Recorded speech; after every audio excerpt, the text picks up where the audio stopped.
preséntate. Ah, vale.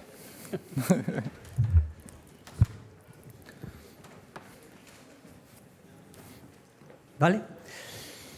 Buenas tardes, bienvenidos al auditorio de la Fundación Giner de los Ríos, de la Institución Libre de Enseñanza, que una vez más, y muchas gracias por ello, nos acoge a nuestra sociedad, a la Sociedad Peñalara, para dictar una nueva conferencia del ciclo Bernaldo de Quirós. Concretamente, creo que es la 19ª edición del ciclo. Si hay un denominador común, un eje transversal en estas conferencias del ciclo Bernaldo de Quirós, a nadie se le oculta, es claramente la montaña. La montaña entendida y observada en sus múltiples facetas. Y hoy tenemos la suerte de que un buen amigo y un gran experto nos explique nada menos cuál es la causa, la razón primera y original de que existan esas prominencias de la corteza terrestre que tanto nos apasionan y que han sido y son tan trascendentes en la vida de casi todos o de todos los que estamos aquí presentes. Explicar esto y que se entienda bien requiere de un estudio serio, de mucho interés por ese hecho geográfico, de ahondar en sus razones geológicas y, por supuesto, saberlo contar con profundo sentido didáctico. Y créanme, o creerme, si me dejáis que os tutee, nadie mejor para ello que Luis Carcavilla. Cito Carcavilla. Luis, voy a dar un pequeño bosquejo biográfico, nació en Castellón en 1973, después vivió en varios lugares como Gandía o Gerona, para acabar residiendo en Madrid a partir de los 7 u 8 años. No estoy muy seguro que sea verdad, pero son cotilleos que me han contado de ti. Aquí pronto sus aficiones campestres sobre la naturaleza le llevaron a acercarse al movimiento escultista, a los Scouts, con el que empezó a frecuentar la montaña y enseguida a dirigir y preparar concienzudamente, como él le gusta hacer las cosas, interesantes excursiones que llevaron a su grupo de su cuidadosa y experta mano, porque es una persona que cuando se encarga de algo lo hace siempre bien, hasta incluso las más altas cimas del Pirineo. Visto que la montaña era ya parte importante de su vida, se afilió a Peñalara. Pero, y he querido contar esta anécdota, pues es una llamada de alerta, acabó saliendo de nuestra sociedad a no encontrar la acogida esperada, una autocrítica. Sé que es quizás una excepción, pues son muchos los jóvenes que han encontrado su hogar montañero en Peñalara. Pero como vemos, no todos, pues si son callados y tímidos, como parece que era Sito a esa edad, y no vienen de la mano de amigos, puede ocurrir, como fue el caso, que perdamos a un gran alpinista y a un gran científico, y eso es una gran pérdida social. Quizás sea esta una reflexión extemporánea, pero no he querido desaprovechar la ocasión para hacer un llamamiento a cuidar a los que llaman, aunque sea tímidamente, a la puerta de Peñalara. En todo caso, Sito no abdicó de su afición alpina, inició pronto unos estudios de geología en la Complutense, sus estudios de geología en la Universidad Central, en la Complutense, en la que se unió al grupo de montaña de su facultad y acabó doctorándose más tarde en geología, pero ya en la Universidad Autónoma de Madrid, donde entró en contacto con nuestro consocio y amigo Jerónimo López, a través del cual llegó a conocer personalmente a Carlos Soria. Desde un punto de vista profesional, Sito es científico titular del Instituto Geológico y Minero de España, IGME, que es una institución que está encuadrada dentro del Consejo Superior de Investigaciones Científicas. Sito está especializado en geoconservación y es uno de los referentes mundiales, y no exagero nada, en este campo y en general en la divulgación de la geología. En opinión de muchos, Sito es la persona que más sabe de patrimonio geológico de España. Es autor de 11 libros de divulgación geológica, además de haber participado en otros 30 aproximadamente como coautor. Seguramente no están actualizadas las cifras, pero por ahí se debe andar.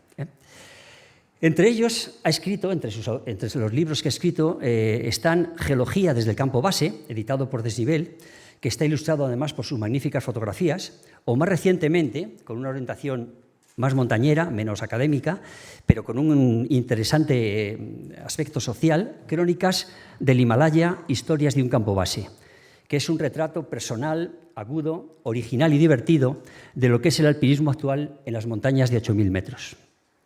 Y es que, en verdad, pocos saben tanto del ochomilismo actual como Sito, pues se ha realizado en los últimos años del orden de 17 expediciones al Himalaya, casi todas en el equipo de Carlos Soria.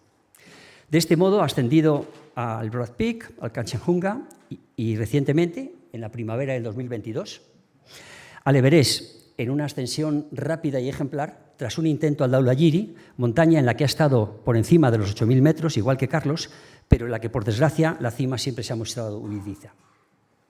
Y ha sido precisamente en esta montaña, en el Dhaulagiri, en la que en la primavera del 23 tuvo lugar el que todos sabemos, el accidente de Carlos Soria, durante un magnífico intento de cima que se prometía feliz, pero que derivó en una de las gestas históricas de salvamento en un 8000. El rescate de Carlos, con una pierna con fractura abierta, afortunadamente acabó bien, pues fue evacuado y estaba en un hospital en poco menos de 3 días. A pesar de la caída, tuvo lugar muy por encima de los 7.000 metros de altitud. Y teniendo Sito la principal responsabilidad, más bien diría el principal mérito, de que lo que pudo ser una tragedia acabara en un grave accidente que finalmente ha sido superado, pues Carlos, indestructible, ya corretea fuerte y feliz por las montañas. Este hecho fue reconocido por la Sociedad Geográfica Española en sus premios anuales con la mención especial del jurado del año 2023, que se tituló A los valores del alpinismo y que se quiso personificar en Sito Carcavilla por, y dice literalmente, su destacado papel en el rescate del conocido alpinista Carlos Soria en el accidente que sufrió en la primavera pasada durante su expedición al Dhaulagiri. Ya acabo, pero no sin antes sintetizar en 4 ideas quién es, en mi opinión, Sito Carcavilla.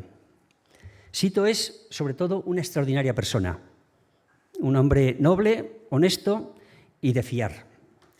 Es además un extraordinario alpinista y lo ha demostrado no solo en el rescate de Carlos, sino muchas veces más y en muchísimos campos del alpinismo.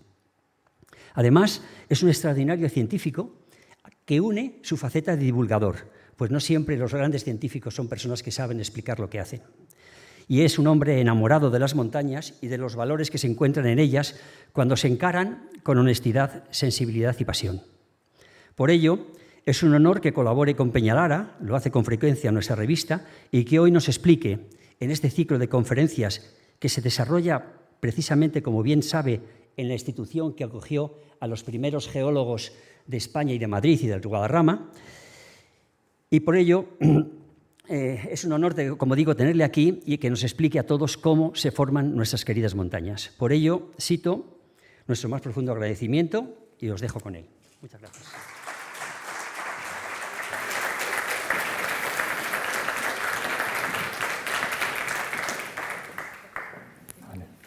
Bien. Bueno, buenas tardes a todos. Gracias, Pedro, por la presentación. Sigo siendo tímido, pero sobre todo lo que soy es vergonzoso. Así que llevo un rato que no sé ni dónde meterme. Pero bueno, muchas gracias por la amable presentación. Y gracias también, por supuesto, a la Real Sociedad Española de Alpinismo Peñalara por la invitación para estar hoy aquí y a la Institución Libre de Enseñanza por las facilidades para todo su personal técnico para que todo esto estuviera organizado y montado hoy. Bueno, cuando me ofrecieron desde la Vocalía de Cultura el impartir una conferencia sobre geología y montañas, pensé que, bueno, para no hacerlo muy arduo o que pareciera una clase de texto, no un libro de texto, una clase de colegio, hilvanarlo con una historia que combinara con la montaña, que es lo que nos gusta a todos, y que nos sirviera para explicar aspectos de geología. Y eso es lo que voy a estar contando. Entonces, bueno, pues la charla se llama Montañas porque están ahí, y el inicio de esta historia lo podríamos situar el 19 de marzo de 1923, cuando el alpinista más famoso de la época, George Mallory, se encontraba en Nueva York a punto de impartir una conferencia sobre las expediciones británicas, fallidas expediciones británicas al Everest de los años 1921 y 1922, en las cuales había participado. Estaba Mallory allí. Este tipo de conferencias, en realidad, eran un sistema habitual para sufragar los gastos de las expediciones, no solamente las que se iban a celebrar, sino también de las que ya se habían celebrado, que muchas veces todavía tenían deudas. Y generalmente estas conferencias funcionaban porque iban los miembros de la expedición, impartían su conferencia, ponían fotografías originales, pero en otros casos lo que se hacía es que se procedía a leer la conferencia que había sido impartida con anterioridad en otro lugar. Y eso es lo que tuvo lugar en marzo de 1923, cuando la Real Sociedad Española de Alpinismo Peñalara y el Club Alpino Británico organizaron una conferencia en la que se procedió a la lectura de la que habían impartido Mallory y el resto de los compañeros de expedición en Londres unos días antes. Es curioso porque el acontecimiento fue un auténtico éxito. Se llenaron inmediatamente las 900 plazas que tenía el teatro de aquí de Madrid y existieron grandes personajes de la sociedad y de la cultura española, incluida la aristocracia, ¿no? Como los duques de Alba, el duque de Medinaceli, también el marqués de Villaviciosa, que fue impulsor de los primeros parques nacionales y primer ascensionista del Naranjo de Bulnes junto con el Cainejo, ¿no? En aquel acto se procedió a la lectura de la conferencia que Malory y sus compañeros habían impartido. El rey también tenía pensado asistir, pero no pudo porque falleció el príncipe de Mónaco y entonces tuvo que excusar, pero unos días después el presidente de Peñalara, Antonio Victori, tal y como refleja la revista Peñalara, tuvo que acudir a Palacio Real a proceder a la lectura frente a su majestad real y su real familia, que es lo que ponía, ¿no? Bueno, el caso es que el dinero recaudado fue entregado por Peñalara diligentemente para que se sufragaran los gastos de la siguiente expedición. Bueno, esta es la fotografía de aquella expedición de 1921 y una reseña que hubo hace poco porque se cumplieron los 100 años de este acto singular. Bueno, cuenta la leyenda que cuando vuelvo a Malory, que si no yo me voy por ahí, cuenta la leyenda que cuando Malory estaba a punto de impartir esa conferencia, en marzo de 1923, un periodista le preguntó que por qué quería subir al Everest, el porqué de su insistencia, teniendo en cuenta que había participado en las expediciones del 21, del 22 y lo iba a hacer en la del 24. Y digo que cuenta la leyenda que Malory respondió la famosa frase que todos sabéis de ¿por qué está ahí? Que es una frase muy simple, casi absurda, pero que refleja muy bien el deseo de conocer lo desconocido, lo inexplorado, ¿no? Digo que cuenta la leyenda porque al parecer Malory nunca dijo eso, sino que fue más bien un titular ingenioso y brillante por parte de un periodista que estuvo rápido y que quería tener un buen encabezado para su noticia, y de hecho su respuesta fue más larga y dijo que si alguien le preguntara acerca de la utilidad de subir al pico más alto del mundo, que no tiene ninguna utilidad, que es simplemente el deseo de satisfacer un impulso de conocer lo inexplorado que late en el corazón del hombre, ¿no? Bueno, el caso es que esa frase de porque está ahí esta es la noticia que salió publicada y donde la respuesta de Malory, que está recuadrada en rojo, más extensa. La frase superaría el ámbito del alpinismo, porque es la fase más famosa de la historia del alpinismo, pero lo superó incluso, por ejemplo, el presidente Kennedy cuando tuvo que explicar décadas después o justificar la carísima carrera espacial, la justificó diciendo que cuando le preguntaron que por qué se quería llegar a la Luna y dijo, porque está ahí, ¿no? Pero bueno. No os hago un spoiler que dicen ahora los modernos, o sea, aunque no chafo el final si os digo que Malory fallecería en esa expedición de 1924, de tal manera que esa frase se convirtió pues, en un epitafio para una persona y para una época que representan cuando exploración y alpinismo iban de la mano. El hecho quedó también reflejado en la revista Peñalara, que bueno, pues con un texto con el lenguaje de la época y bastante emocionante, viene a decir que Malory y Irving serían dos de los héroes británicos, deberían ser dos héroes británicos más incluidos dentro del panteón de grandes glorias británicas de exploradores, pues como estaba Scott o como estaban muchos otros, ¿no? Pero bueno, pues digo que si el periodista, o sea, cuando Malory, no llegó a decirlo de por qué están ahí, pero bueno, si el periodista le hubiera preguntado a Malory por qué están ahí, ¿habría sabido responder Malory por qué están esas montañas ahí o por qué está el Everest donde está? A lo mejor decir, bueno, ¿por qué le va a preguntar eso? Porque en el fondo, cuando venimos de expedición, cuando Carlos viene de Nepal, nadie le pregunta acerca de cómo se han formado las montañas y eso que de tanto escuchar nuestra matraca, pues ya es experto. Pero hay que tener en cuenta que estas expediciones las había sufragado la Sociedad Geográfica de Londres, con lo cual eran expediciones que tenían un importante perfil científico y que igual que había un equipo de prestigiosos escaladores o alpinistas, había un equipo de prestigiosos científicos que incluía médicos, topógrafos, botánicos y, por supuesto, geógrafos y geólogos. De tal manera que incluso en la expedición del año 1921 el objetivo era reconocer el territorio. Si se llegaba a la cumbre, pues perfecto, pero sobre todo era reconocimiento. Ya en la del 22 y en la de 24 el objetivo sí que era más deportivo, pero no se abandonaron en ningún caso los objetivos científicos. Bueno, pues la respuesta es que en realidad Malory no habría sabido responder por qué están ahí las montañas, pero ni Malory ni ninguno de sus compañeros, ninguno de esos prestigiosos científicos, ni ninguno de ninguna universidad, porque en aquella época todavía no se sabía cómo se han formado las montañas. Lo que os voy a contar a continuación es precisamente cómo hemos ido descubriendo cómo se forman esas montañas, que viene a ser sinónimo que cómo hemos ido descubriendo cómo funciona nuestro planeta. Y y para luego terminar hablando un poco del Himalaya, que es la cordillera la que se ha formado más rápido, la más alta, la más reciente y la más paradigmática. Y no es fácil porque tengo 50 minutos para explicar cómo se ha formado una cordillera que ha tardado 50 millones de años en formarse.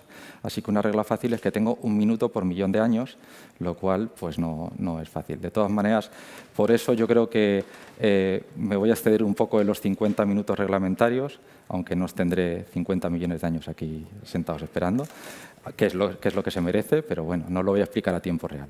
Bueno, como soy un poco estructurado porque soy científico, lo he organizado una serie de capítulos o de partes o de etapas o de episodios, y vamos con el primero, que lo he llamado la inquietud. Y bueno, es que lo primero que hubo que hacer para entender cómo se han formado las montañas es entender que se habían formado las montañas. Es decir, hasta bien entrado el siglo XVII, simplemente se asumía que las montañas las había creado Dios, en concreto el tercer día, según el Génesis, al tiempo que se enfriaban los polos y se calentaban los trópicos, y por lo tanto no había que buscar una explicación a cómo se habían formado las montañas. Es que estaban ahí desde el principio de los tiempos y seguirían por los siglos de los siglos. Además, a esto no ayudaba que se consideraba que las montañas eran lugares malditos y donde vivían personajes, monstruos y todo tipo de animales mitológicos. De hecho, en 1723, en el libro de itinerarios por las regiones alpinas de Suiza, que se convertiría en una guía alpina de amplísima difusión por toda Europa, en 1723 se describían los paisajes de las montañas suizas y también los dragones que las habitaban. Lo curioso es que las montañas las habían visto para poderlas describir y los dragones no los había visto nadie, pero se escribían con todo lujo de detalles. Estamos hablando de 1723. A esto también hay que sumar que las poblaciones que vivían cerca de las montañas vivían de espaldas a la montaña y bastante tenían con vivir al ritmo de sus rigores. Incluso hasta también, bastante entrado el siglo XVII, se pensaba que en los glaciares es donde se situaba el purgatorio, donde vagaban en pena las almas a las que se le había negado el acceso al cielo, pero por lo menos les quedaba el consuelo de que también el acceso directo al infierno, los había que estaban peor. Y lo que más miedo eran las noches alpinas. Se contaban por centenares los sufrimientos y torturas que sufriría aquel que se atreviera a pasar una noche en un glaciar. Y eso imposibilitaba mucho la exploración, no solamente por la población general que no estaba interesada, sino también por aquellas personas que podían tener algún tipo de inquietud. Bueno, incluso en el siglo XVIII, el obispo de Chamonix tuvo que hacer un exorcismo al glaciar de Bois, que amenazaba ya con llevarse la iglesia después de haber arrasado muchas casas y muchos cultivos porque estaba creciendo. Y bueno, el exorcismo fue un éxito porque a partir de entonces el glaciar, bueno, ya ni existe, ¿no? Pero bueno, bromas aparte, es verdad que los vacíos, los espacios en blanco, sobre todo los espacios misteriosos, siempre, ya sean geográficos o de conocimiento, siempre los ha llenado la superstición y en muchos casos la religión era la única herramienta que tenía la población para acogerse a algo, para intentar dar sentido a algo que les preocupaba y que les asustaba y que les daba miedo, lo cual era absolutamente lógico. La persona que rompería un poco esa corriente sería Horace Benedict de Saussure, que era un suizo que nació en Ginebra, en una familia acomodada y acaudalada. Con 22 años ya era profesor de la Academia Suiza y que tenía inquietudes científicas y se acercó al macizo del Mont Blanc buscando un poco estudiar su botánica. Pero allí, cuando vio las montañas y cuando vio las nieves eternas, los glaciares, su vocación cambió, dio un giro y decidió dedicarse a la geología, a intentar entender cómo se habían formado esas montañas y esos glaciares.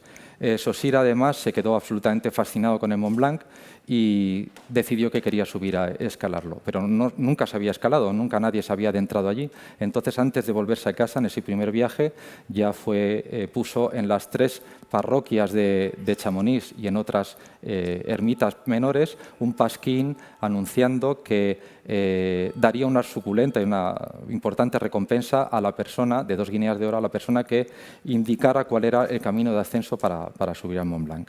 Al principio los montañeses desconfiaron de él y de hecho tardó 26 años en tener que pagar esa recompensa, que fue cuando en 1786 Gabriel Paccard y Jacques Balmat se unieron, un médico, el primero, y el segundo, un buscador de cristales y cazador, para realizar la primera ascensión al Mont Blanc.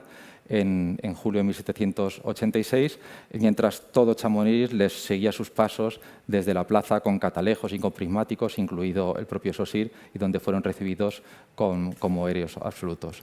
Justo un año después, el 1 de agosto de 1787, Saussure sería el que cumpliría su sueño y conseguiría subir al Mont Blanc siguiendo la ruta que habían abierto sus predecesores por les Grands Mulets, y llegó a la cumbre después de 3 días acompañado de un sirviente y 17 o 18 guías que le subieron allí un poco, pues, así, de esta manera, ¿no? Le subieron y le bajaron. Pero bueno, él subió allá arriba y estuvo varias horas en la cumbre haciendo experimentos científicos y sin ser un gran alpinista y sin haberlo considerado nunca, pues consiguió cumplir su sueño.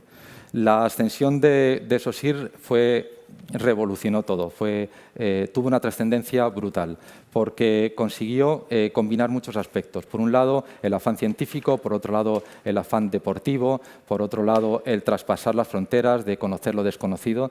Así que tuvo una trascendencia espectacular y, de hecho, detrás de él se inició lo que se llamó la Cruzada del Barómetro, en el que muchísimos científicos se dedicaron a subir a las montañas más altas con un barómetro para medir su altitud y para realizar todo tipo de experimentos con termómetros y demás.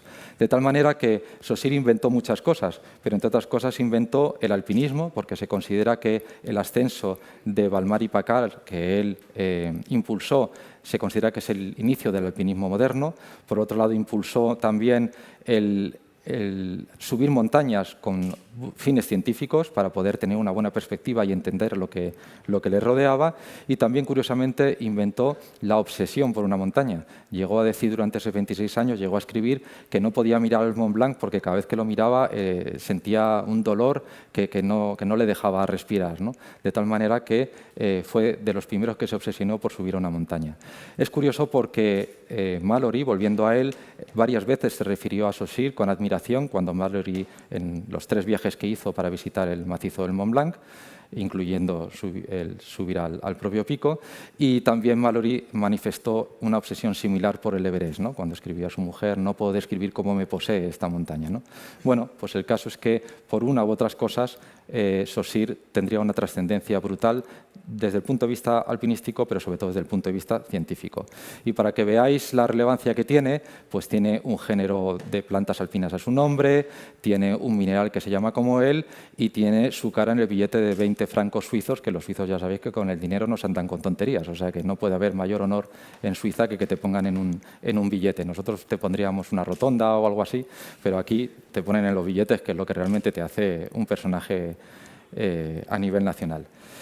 Bueno, pues la segunda parte la he llamado Necesitamos más tiempo, y es que con los descubrimientos más que descubrimientos, con el impulso que propiciaría la ascensión de Saussure y todos los que le fueron siguiendo, se empezó a pensar que quizá la Tierra era dinámica. Es decir, viendo las montañas, desde arriba y metiéndote dentro, se veía que actuaban procesos geológicos que generaban, pues, por ejemplo, un desprendimiento, generaba un depósito grande, pero si se fijaban veían que había otros depósitos y decían: anda, pues que a lo mejor ha habido otros desprendimientos antes. ¿Cuál era el problema? Que esos procesos eran lentos o eran catastróficos, pero ocurrían cada mucho tiempo y necesitaban tiempo para poder justificar que las montañas se hubieran formado con ese tipo de procesos. Pero no tenían tiempo. ¿Por qué? Pues porque en aquel momento, hasta bien entrado el siglo XVIII, mediados del siglo XIX e incluso finales del siglo XIX, en muchos campos se consideraba que la edad de la Tierra era de 4.000 años. ¿Cómo se había calculado esto? Bueno, pues se había recurrido a la única herramienta que había en aquel momento, que era la interpretación literal del Antiguo Testamento, y entonces el arzobispo James Ussher de Irlanda lo que hizo fue reconstruir la historia del Antiguo Testamento para ir viendo hacia atrás, y bueno, primero del Nuevo Testamento, luego Antiguo Testamento, para terminar llegando a definir el día en el que tuvo lugar la creación. Fue muy preciso y calculó que era en el año 4004 a.C. En realidad lo que había reconstruido era la historia del pueblo judío, considerando que fue el primer pueblo que habitó el planeta. Lejos de ser modesto, también calculó el día, que era el 22 de octubre, y ya en un alarde de precisión calculó la hora. y eran las 11 de la noche, o sea, un poquito antes de la medianoche, entre el 22 y el 23 de octubre del año 4004 a.C. Bueno, pues ahora nos parece una cosa singular, pero es verdad que en el momento eran las herramientas que había, ¿no? Y precisamente las aportaciones de Saussure y las que ahora contaré fueron a romper un poco esa tendencia y a explicar o a entender que el conocimiento del mundo natural no tenía por qué venir obligatoriamente vinculado de la lectura o la interpretación literal de las Sagradas Escrituras. Bueno, pues el personaje que daría tiempo a los demás fue el geólogo James Hutton. En realidad Hutton no era geólogo como tal, era un empresario de éxito que tenía unos negocios químicos, sobre todo de temas de fertilizantes. Aquello funcionaba bien y como Saussure pues tenía dinero, tenía tiempo para dedicarse a cosas extrañas, como por ejemplo a intentar descubrir cuál era la edad de la Tierra. Hutton, acompañado de otros dos amigos, fue en el año 1787, el mismo año que Saussure subía a la cumbre del Mont Blanc, a la costa escocesa, y allí descubrió un afloramiento de rocas que vemos aquí, en el que unas capas en posición vertical chocaban frontalmente con otras, ¿no? Tal como viene en este esquema. Esto, lejos de entender muy bien cuánto tiempo había tardado, lo que sí que significaba es que tenía que haber habido varios procesos, varios ciclos geológicos uno detrás de otro, ¿no? En uno de ellos, que ahora sabemos que fue hace unos 400 millones de años, en aquella época no se sabía cuándo, pero hacía mucho tiempo, no se sabía cuánto, se acumularon en el fondo del mar unas areniscas que serían luego posteriormente plegadas. El nivel del mar se retiraría y esas areniscas serían erosionadas, como si las pasáramos con un cepillo de carpintero, de tal manera que nos quedarían esos estratos verticales. Sobre ellos se acumularían después unos sedimentos de tipo continental, unas areniscas, con otra orientación totalmente diferente, generando un plano que es el que descubrieron allí, que está ahí en morado, como esa discordancia, que significaba que ahí había pasado algo. Y bueno, pues lo que vinieron a decir era que, sin saber cuánto tiempo había tardado, esto no había podido formarse en 4.000 años, sino en mucho más. Por lo tanto, dejaban la puerta abierta a un tiempo infinito, lo que fuera necesario para que se hubiera formado esto y, por lo tanto, las montañas. Incluso introducían la idea de que la formación de las montañas podía ser algo cíclico, algo que había habido varios ciclos de formación de montañas. Fue cuando Hutton escribió su famosa frase de que no hay perspectivas de un comienzo ni evidencias de un final, es decir, hablaba de un tiempo infinito. Y su compañero, el matemático John Playfair, dijo que la mente parecía marearse al asomarse al abismo del tiempo geológico. Una cosa curiosa es que, aunque esto fue un año después de que Saussure subiera al Mont Blanc, en realidad tardó muchos años en conocerse y en distribuirse. No tuvo una influencia ni un efecto tan inmediato como el ascenso de Saussure, porque Hutton tenía una escritura tremendamente densa que no había quien entendiera, y de hecho, hasta que no falleció y sus compañeros reescribieron lo que él había escrito, no tuvo una gran influencia, ni una gran trascendencia, ni una gran difusión sus escritos. Bueno, de esta manera ya teníamos, por un lado, la inquietud por intentar conocer cómo se habían formado las montañas, el método, que era ir a las montañas y la observación, y por otro lado ya había tiempo para intentar explicar cómo podían ser todos esos procesos. La idea principal sería que las montañas se forman mediante procesos que se prolongan durante decenas de millones de años, que es algo que sabemos ahora. Que he dicho antes que el Himalaya lleva 50 millones de años en formación. Sabemos que ha habido cordilleras, como otras, que han tardado 70, 80 millones de años. Es decir, la formación de una cordillera es un proceso que dura decenas de millones de años. Entonces no se sabía, pero ahora sí que sabemos exactamente eso. Así que es un proceso de larga duración y que implica muchos aspectos, como vamos a ir viendo a continuación. Bueno, el siguiente frontera que se decidió traspasar era que, si bien la cultura mediterránea había crecido a la sombra de los volcanes, pues la cultura clásica nunca había tenido ningún tipo de inquietud ni intelectual ni atractiva ni estética. no me salía la palabra, acerca de los volcanes, porque el concepto estético clásico siempre tenía que vincularse al hombre. Entonces, un volcán en el que el hombre no participaba de ninguna manera, pues no tenía especial interés. Y mucho menos, además, si era un elemento que causaba catástrofes, ¿no? No estaban interesados tampoco ni en las tempestades, ni en los terremotos, ni mucho menos en los volcanes. Pero los científicos que habían tomado el testigo de lo que decían tanto Saussure como Hutton pensaron que el calor terrestre y, por lo tanto, los volcanes tenían que ver con la formación de montañas. Para entender cómo se habían formado las montañas había que ir a conocer los volcanes, y qué mejor que los volcanes del arco mediterráneo. Eso significaba que el calor, o sea, que el interior terrestre estaba caliente y había que intentar calcular cuánto. Y siempre ingenioso e inteligente, Alexander von Humboldt fue el primero que calculó cuánto es ese calor que nos llega a la superficie desde el interior terrestre. Digo que fue bastante ingenioso porque, en vez de intentar acercarse a un volcán mucho más peligroso y poco representativo, lo que decidió, él que era ingeniero de minas de formación, adentrarse en diferentes minas de su Prusia natal para intentar calcular cuánto subía la temperatura cuando penetrabas en el interior terrestre, haciendo un cálculo de unos 3,9 grados centígrados por cada 100 metros que se introducía en el interior. Eso generaba un problema, y es que si el cálculo era correcto, que a grandes rasgos lo es, significaba que el interior terrestre por debajo de los 50 kilómetros de profundidad, bajo el subsuelo, tenía que estar enteramente líquido. Y en los científicos de la época, e incluso todavía en la actualidad, se extendió la idea de que el interior terrestre estaba tan caliente que estaba líquido, cuando hoy en día sabemos que no es así. ¿Por qué no? Bueno, pues hoy en día, mediante métodos geofísicos, sabemos que la Tierra está formada por una serie de capas concéntricas y que solamente el núcleo externo, o sea, la amarilla más grande que veis en la figura, es líquida, pero a una distancia tan grande de la superficie, que son 3.000 kilómetros, que no tiene nada que ver con las erupciones volcánicas. O sea, el interior terrestre es sólido. Ahora, una cosa es que sea sólido rígido y otra cosa es que sea un sólido, como podemos tener en un momento dado una mantequilla, que aunque sea sólido, si la sometemos a cierta presión o incluso a cierto calor, está muy cerca de traspasar un estado elástico, viscoso, más o menos, una cosa así. Bueno, ¿qué es lo que se descubrió más tarde? Pues que, igual que las rocas del interior terrestre estaban muy calientes, también estaban sometidas a muchísima presión, y entonces la presión impedía que se fundieran porque elevaba el grado de fusión. De tal manera que las rocas del interior terrestre están muy calientes, pero sometidas a mucha presión, y por lo tanto el interior terrestre es sólido.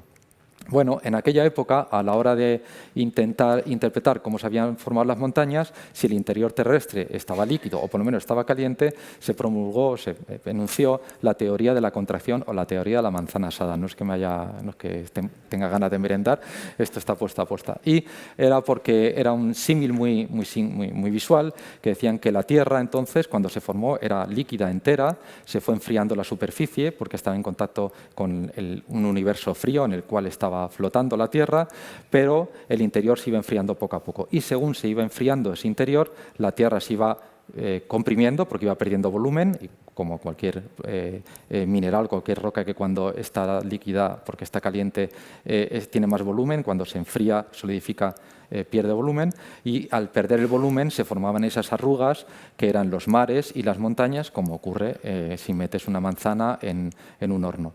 Esta teoría estuvo vigente hasta los años 1930, 1940, es decir, que es o sea, que ha sido muy longeva y ha tenido una repercusión larga a lo largo del tiempo. Hoy sabemos que no es así, porque si bien es verdad que la Tierra ha ido perdiendo calor, no ha perdido todo el calor que debería perder, porque en el interior de la Tierra hay elementos radioactivos que por su desintegración generan calor. Si no, ya se habían hecho cálculos de que la Tierra debería tener 95, 100 millones de años, que es lo que habría tardado en perder todo su calor. Pero como tiene esas radiaciones, esa desintegración radioactiva, ese calor es mayor del que se suponía, sigue calentando el interior terrestre, y ya digo que aunque pierde calor, pero no lo suficiente como para perder volumen. Hoy en día sabemos que la Tierra tiene 4.550 millones de años, por redondear. Si miráis en Internet seguro que varían un poco los números, pero bueno, esa es la de la Tierra. Pero este dato no se supo hasta 1950, 50 y algo. Es decir, que cuando Mallory subió al Everest todavía ni siquiera se sabía cuál era la edad de la Tierra. Imposible, por lo tanto, saber cómo se habían formado las montañas. Bueno, pues como sabéis, Bueno, como estoy contando, el interior terrestre es sólido, pero aquí se ha recreado esas corrientes de convección que hay en el interior. Ahí me diréis, bueno, es que esto está líquido, bueno, es que esto está multiplicado a la velocidad varios miles de veces. Es decir, dentro de que esté sólida, como os decía antes, el interior terrestre tiene un flujo en estado sólido, muy lento, que lo que hace es que hace que radie el calor del interior terrestre hacia la superficie y eso mueve y genera las placas tectónicas de las que seguro que habéis oído todos hablar, tal y como venía en ese vídeo. Bueno, pues entonces la segunda idea era que el calor interno del planeta, debido a la mayor parte a la radioactividad, es el motor de la dinámica y es la que genera montañas. Es decir, en el siglo XVII ya acertaron diciendo que el calor terrestre era el responsable de que se formaran las montañas, pero lo que no habían encontrado era cómo era el mecanismo. Y ya digo que ese mecanismo no se descubrió hasta los años 70 del siglo XX. Bueno, volvemos a Mallory, que lo tenía ahí abandonado, y a las expediciones británicas de los años 20. Y bueno, esas expediciones surgieron, o el desencadenante fue una conferencia que dio el 10 de marzo de 1919 el capitán Joel Noel, que describió, frente a la plana mayor de la Sociedad Geográfica de Londres y el Club Alpino británico, su visita al Tíbet 6 años antes disfrazado de peregrino. En aquella época estaba prohibido entrar al Tíbet y la pena, y el castigo era la pena de muerte, es decir, que el que entrara se la jugaba. Yo no sé cómo coló un inglés con este aspecto, pero el caso es que no le pillaron. Escribió un libro que está traducido desde los años 50 al español, es fantástico, y entonces se dijo aquella famosa frase de: una vez alcanzados los polos es fundamental explorar y alcanzar el techo del mundo, es decir, el Everest. De tal manera que a los británicos se les había robado la gloria, como luego veremos, de ser los primeros en llegar al Polo Norte y al Polo Sur, pero por lo menos les quedaba el recurso de intentar ser los primeros en llegar al Everest. Así que la diplomacia británica se puso en marcha, que tenía una importante influencia en el subcontinente asiático, para pedir el permiso para la ascensión. Les costó mucho, pero de hecho el día siguiente a que se firmara el armisticio de la Primera Guerra Mundial, la diplomacia británica ya solicitó el permiso. Nepal estaba vedado, era un reino prohibido a los extranjeros, pero el Tíbet sí, pero ya digo que costó mucho tiempo conseguir que les autorizaran, pues desde el año 17 hasta el año 21, que se celebró, porque se organizó la primera expedición. Bueno, esa primera expedición, que es la que he comentado antes, que se llamó de reconocimiento, lo primero que tuvo que apañar fue cómo llegar hasta el campo base de la montaña, bueno, cómo llegar hasta el pie de la montaña, una montaña en la que ningún occidental se había acercado a menos de 80 kilómetros, bueno, ningún occidental que lo hubiera dicho, porque lo mismo había más por ahí disfrazados de peregrinos.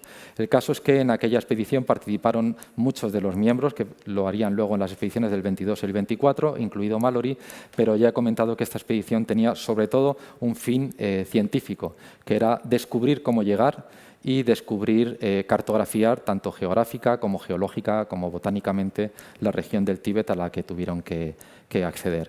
Y luego quedaba subir a la montaña, que no se sabía muy bien cómo.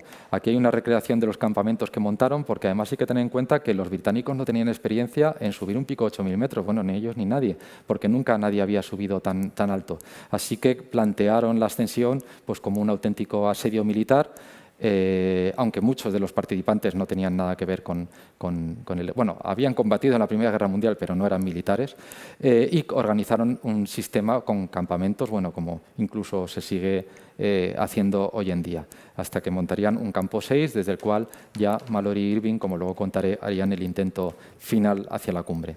Bueno, ¿por qué era tan alto el Himalaya y el Everest en concreto? Bueno, pues eso mismo es lo que se preguntaba George Everest, que no encontraba una explicación.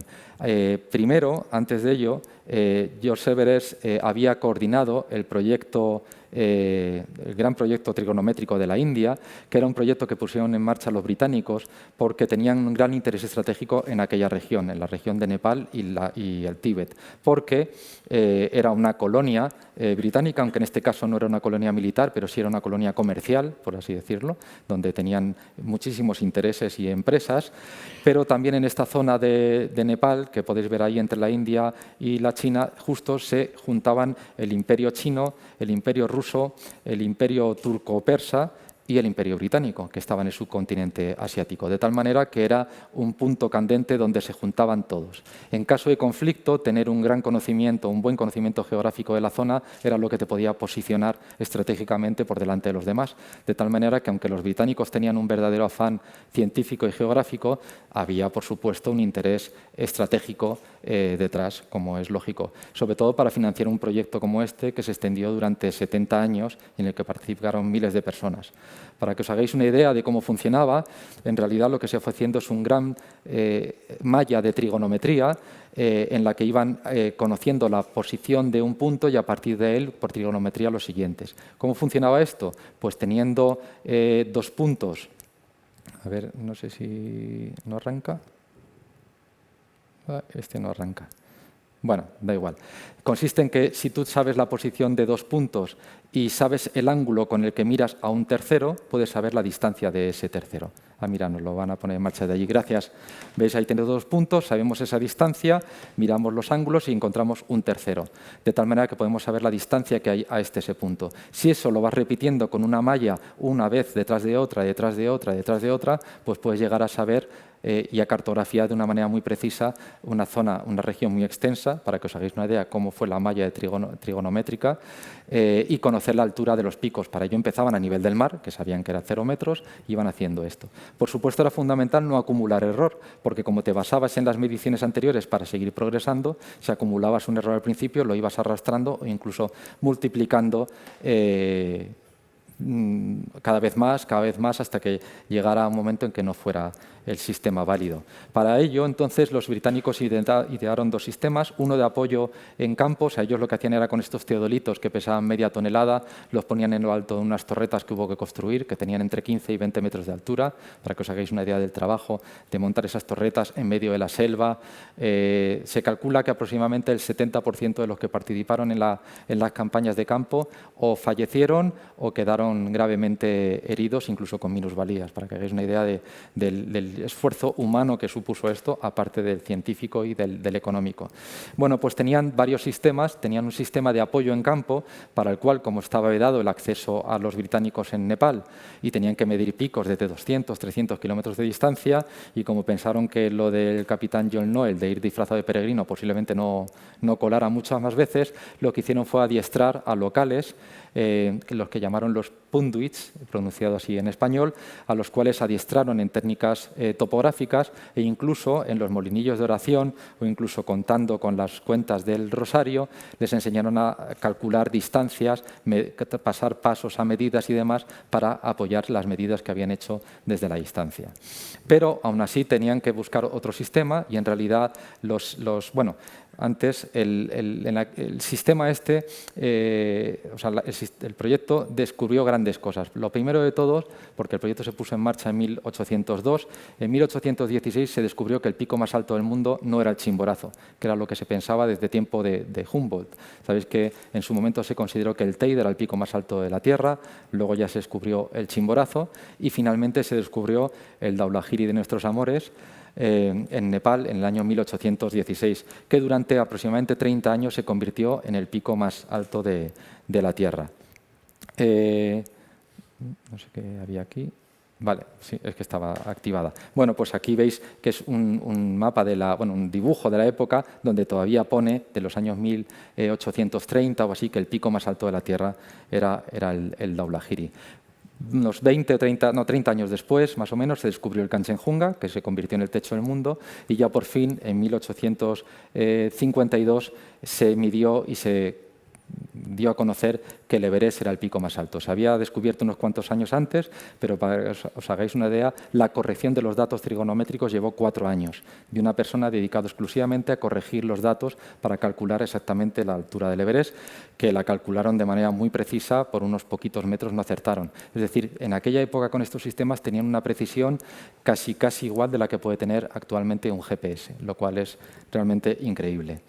Bueno, decía que este era el proyecto de trigonometría y las distancias desde las que se tuvieron que medir las montañas, que eran eso, de varios cientos de kilómetros, pero tenían dos sistemas de medición, uno el que he descrito antes, de conocer la distancia de 2 puntos, y luego tenían otro de comprobación en el que lo que se utilizaba era que desde 2 sitios diferentes, en el mismo momento, se tomaba el ángulo hasta una estrella conocida y a partir de ahí se hacía la reconstrucción trigonométrica.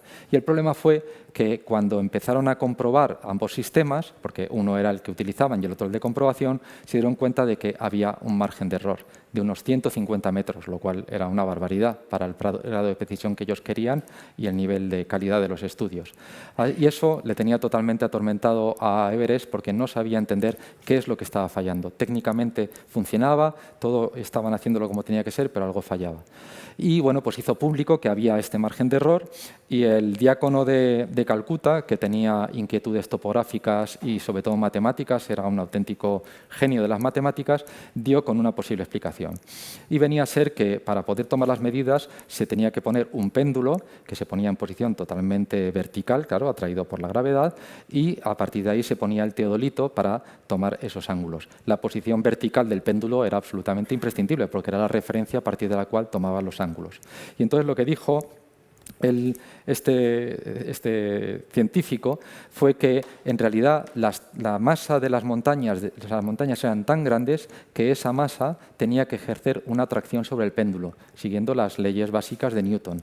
Es decir, que aunque nos parezca intuitivamente poco entendible, la montaña era tan grande que el péndulo no caía exactamente vertical, sino que se desplazaba unos pequeños décimas de grado atraído por la montaña. Algo que sucede, pero que nosotros no percibimos en nuestra capacidad sensorial, es incapaz de percibir eso. Pero claro, cuando tienes que tener esa precisión, era lo suficiente como para que hubiera un margen de error.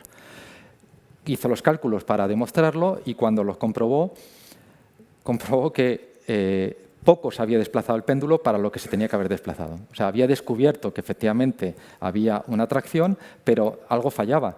Tenía que atraerse más, el error tenía que ser mayor. Era como si las montañas estuvieran huecas. Bueno, pues después de un proceso que está entre, yo creo que uno de los más fascinantes de la historia de la ciencia, con las discusiones, los diferentes enfoques, cómo se planteó la cuestión, se definió la isostasia, en la cual lo que viene a decir es que las montañas son como un iceberg prácticamente. Tenemos una parte emergida, que es la montaña que nosotros vemos, pero la montaña tiene raíces y cuanto más alta sea la montaña, más profundas serán sus raíces. Como está flotando sobre un material más denso, que en este caso sería el mar, pues no pesa todo lo que debería pesar, porque en realidad toda la parte inferior, que es mucho más grande que la que vemos emergida, tiene menos densidad de lo que debería tener lo que le rodea, por así decirlo, de tal manera que el péndulo no se atraía lo suficiente.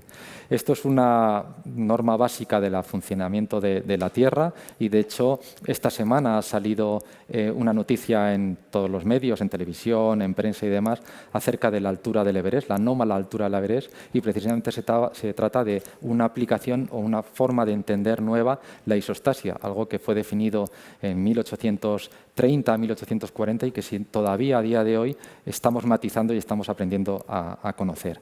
Aquella vez no se pudo ver de manera intuitiva ni con GPS ni con herramientas de alta precisión, sino simplemente con matemáticas, trigonometría y, iba a decir mucho ingenio, pero no, mucho conocimiento científico.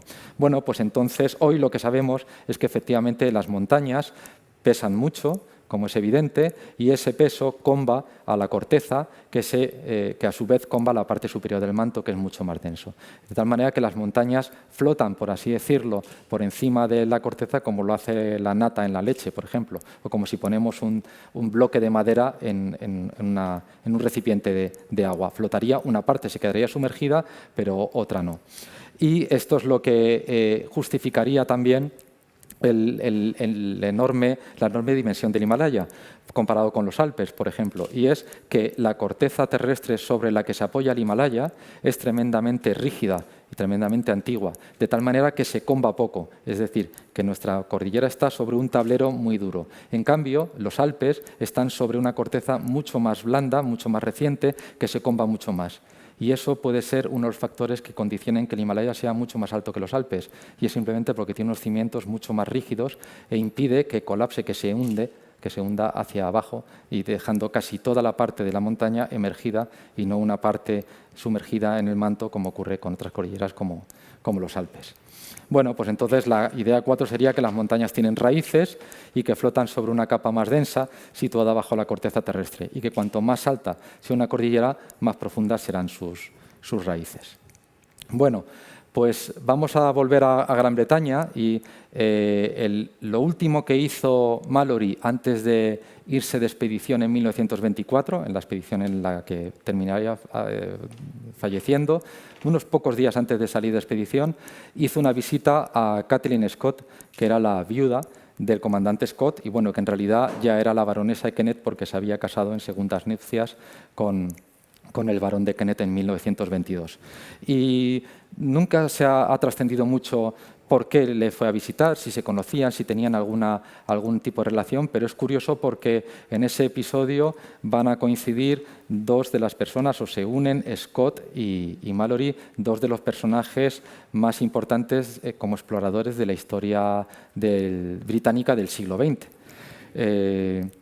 Bueno, pues Scott, Scott había nacido en Gran Bretaña a finales del siglo XVIII, bueno, mediados, finales del siglo XVIII, y era un comandante de la Royal Navy, y bueno, pues había ya dirigido una expedición a la Antártida y dirigió una segunda, en la cual iba a durar 2 años. La idea era pasar el invierno antártico allí, y también tenía como objetivo ser los primeros en llegar al Polo Sur.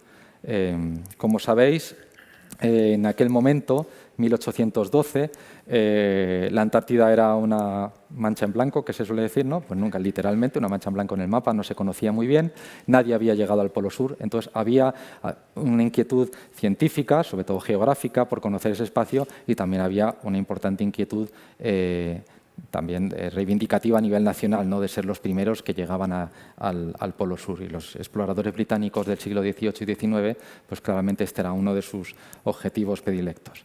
Bueno, pues como sabéis, se puso en marcha esa expedición para intentar llegar al Polo Sur. Al principio salió un grupo grande, llevaron un tipo de vehículos, llevaron caballos en vez de perros como hizo Amundsen. Ya se quedó un grupo de solamente 5 expedicionarios que durante 70 días, pasando todo tipo de penalidades, pues llegaron hasta el Polo Sur para descubrir allí con gran decepción que se les había adelantado a Amundsen y que había dejado allí la bandera de su barco, el Fram, unos 33 días antes. Así que imaginaos la frustración de estas personas con todo el sufrimiento que habían pasado y descubrir allí que en el Polo Sur había montado Amundsen una tienda de campaña y había dejado allí la bandera del Fram y había dejado una carta para que la recogiera Scott y se la diera al rey de Noruega, certificando que su súbdito había estado allí. Scott, en su diario, que es absolutamente sobrecogedor, el leer el diario Scott, aquí todavía mantenía la flema británica y simplemente dijo que era muy triste renunciar a todos los sueños, ¿no? Yo creo que cualquiera habríamos escrito cualquier tipo de cosa allí, pero él simplemente se mantuvo prudente y dijo esto. Bueno, pues una vez allí y una vez asumido el fracaso, pues les quedaba la vuelta, que no era nada fácil y sobre todo porque habían tardado más de lo que ellos querían o lo que ellos creían y el invierno austral se les empezaba a echar encima, ¿no? Así que allí pues, se hicieron la famosa foto, esta es una foto más famosa de la exploración del siglo XX, con Scott a la derecha, y Wilson, el primero que veis a la izquierda, que era el científico. Y bueno, pues empezaron la vuelta. Y bueno, pues como sabéis, esto también acabó mal. Y para que os hagáis una idea de los rigores que tuvieron que pasar, a los 15 días de haber llegado hasta al Polo Sur, 3 de ellos ya tenían heridas o estaban dañados porque habían tenido caídas o porque habían tenido cortes que no cicatrizaban, y poco a poco pues, la situación se volviendo más angustiosa. Además tenían la presión de que los víveres se les iban acabando y sobre todo el combustible, que era el que les permitía fundir agua. Poco a poco bueno, falleció Evans, el primero en llegar allí, y luego llegaron a alcanzar temperaturas de 60 grados bajo cero.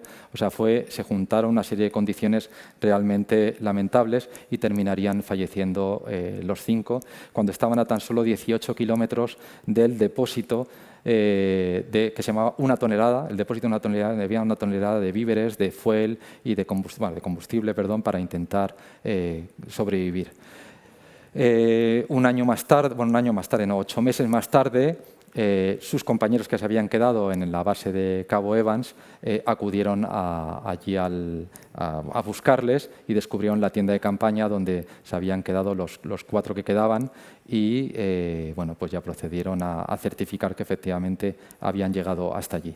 A lo que voy, digo, ¿por qué nos cuentas esto que es todo un dramón? Bueno, pues tiene muchas lecturas. En primer lugar, porque bueno, es una de las historias más épicas de la historia de la exploración, pero tiene mucho que ver con la formación de las montañas.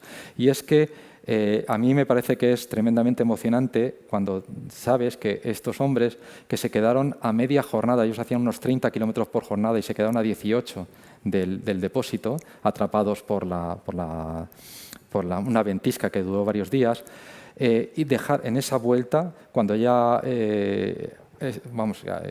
pararon toda una jornada, bueno, toda una tarde y toda una mañana para recoger rocas y, entre otras cosas, fósiles. Es decir, para ellos el fin científico era tan importante como sobrevivir. Ya digo que dedicaron una jornada entera cuando con media habrían llegado a la salvación, ¿no? Y de hecho dedicaron esa jornada a buscar esas rocas y recoger esas rocas y fósiles cuando 3 días después falleció Evans y unos pocos días después fallecerían los demás por la desnutrición y por el agotamiento físico, psicológico y por el frío, ¿no? Es decir, que realmente para ellos eso era muy importante. Y de hecho no abandonaron, a pesar de que tenían que ir arrastrando mucho peso, no abandonaron los 16 kilos de rocas que recogieron. Es decir, realmente, de hecho escribieron en el diario que estaban muy cansados como para anotar las observaciones geológicas o científicas, pero que las rocas se encontrarían o con ellos o sobre su trineo, pero que no se iban a deshacer de ellas. Y sabían ya, a los días se deshacieron del cadáver de uno de los compañeros, o sea que la historia es realmente sobrecogedora. Bueno, ¿qué encontraron para que realmente para ellos fuera tan importante como la propia vida? Bueno, pues un ejemplar, entre otras muchas cosas, pero este ejemplar de aquí, de Glossopteris arctica, que era un fósil de una planta extinta, estilo arborescente, de ese estilo que vivió hace unos 300 millones de años. Ellos no sabían hace cuántos millones de años, pero habían encontrado en la Antártida fósiles de algo parecido a un helecho, lo cual significaba que antes la Antártida había sido muy diferente o, dicho de otra manera, había estado en otra latitud, porque si estaba en el Polo Sur no podía tener una vegetación tropical como podría ser, bueno, no tropical, pero por lo menos templada, como podría ser este tipo de helecho. Bueno, no sabían muy bien cuál era el significado, pero sabían que era muy importante. Y la persona que sí que sabía cuál era el significado estaba justo ese mismo año en la otra esquina, en la otra punta del mundo, en el Polo Norte, y era Alfred Wegener.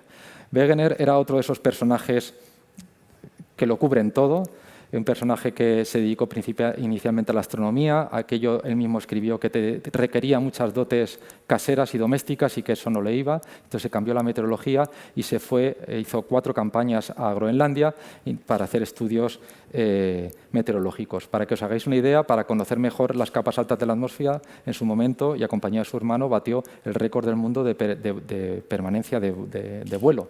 O sea, el que más horas estuvo volando, simplemente porque le venía bien para su tema meteorológico. Pues con el tema científico lo mismo, se fue a Groenlandia con temas meteorológicos, pero él tenía otra idea en la cabeza y era, aquí hay un pequeño vídeo de cómo se hacía la exploración en aquella época en Groenlandia, todo muy prusiano, porque era la época, sobre todo antes de la Primera Guerra Mundial.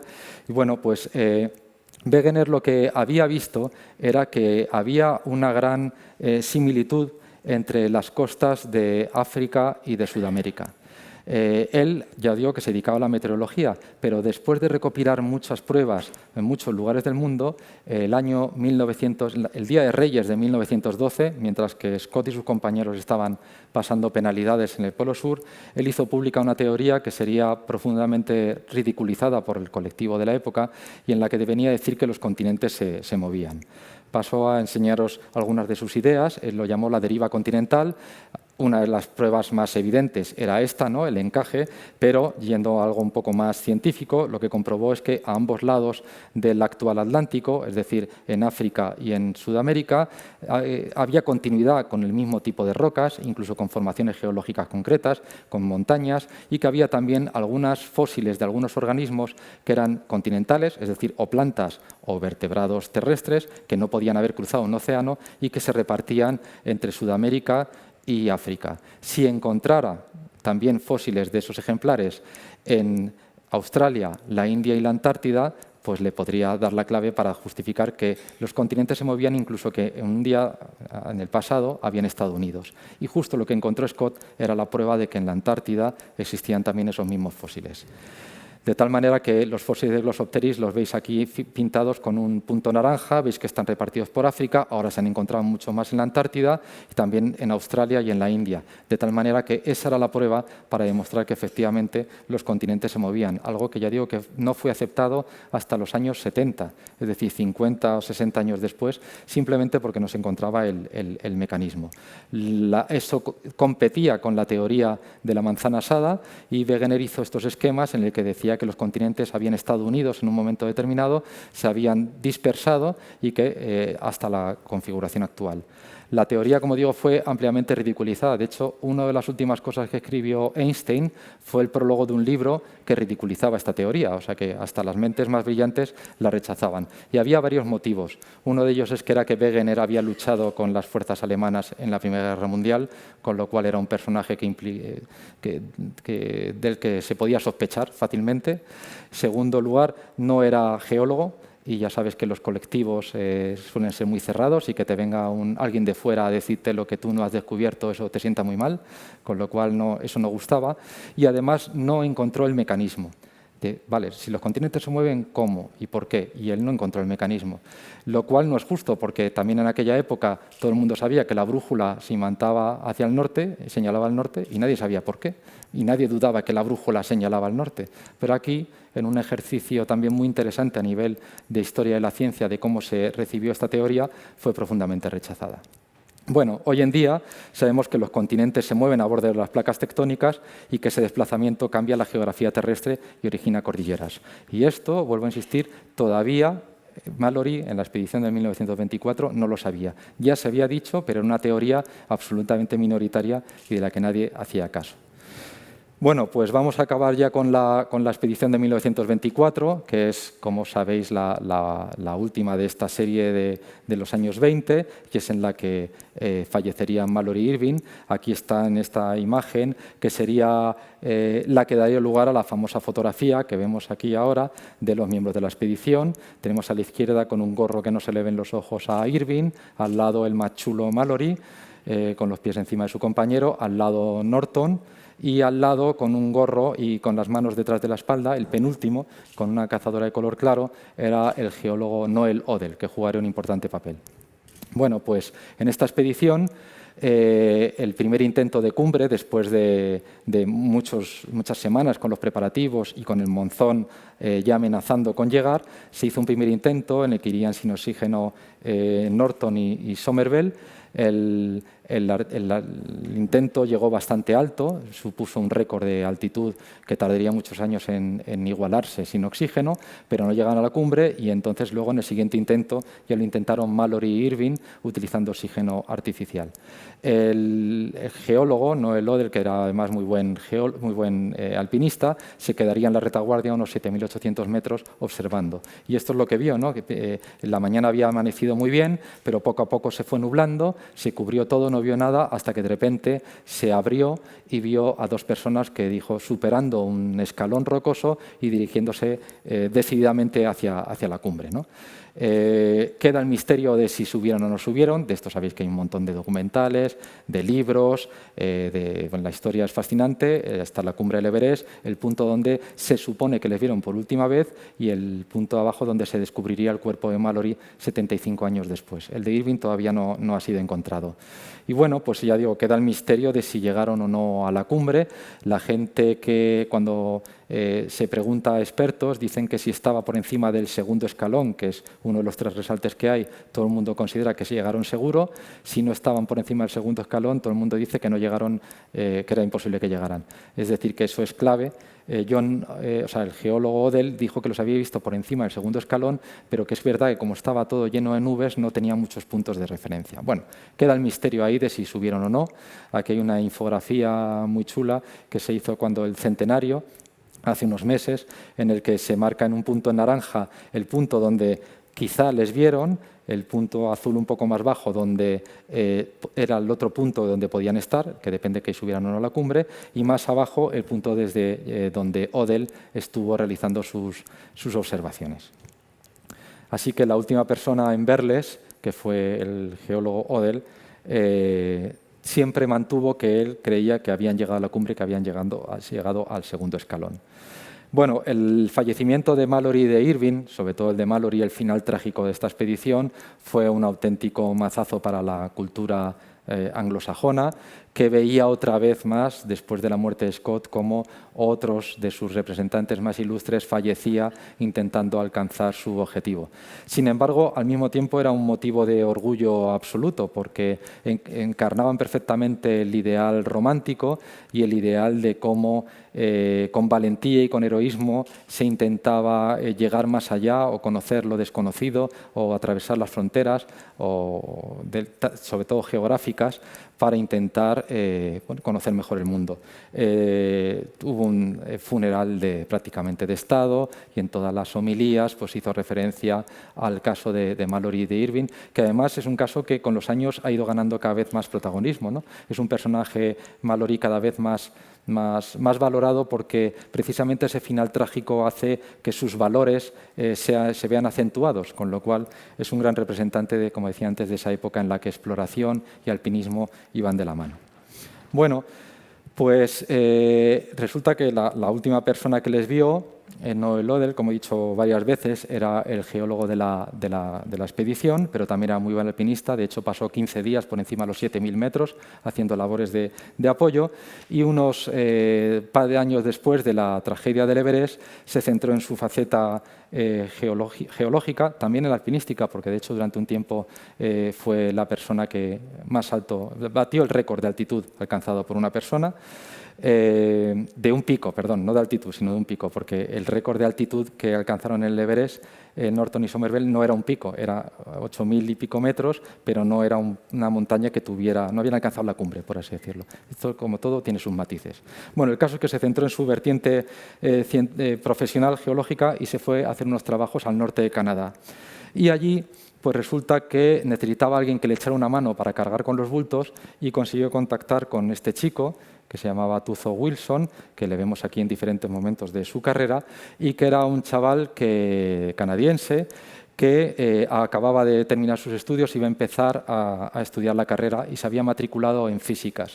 Pero el trabajar esos meses con Odell para ganarse un dinerillo durante el verano le hizo descubrir la geología. De hecho, me descubrió las maravillas de la geología, de tal manera que Odell le convenció y se matriculó en físicas, que era en lo que ya estaba matriculado, y también en geología, de tal manera que inventó lo que ahora se llama geofísico, que es un geólogo que sabe física, un físico que sabe de geología.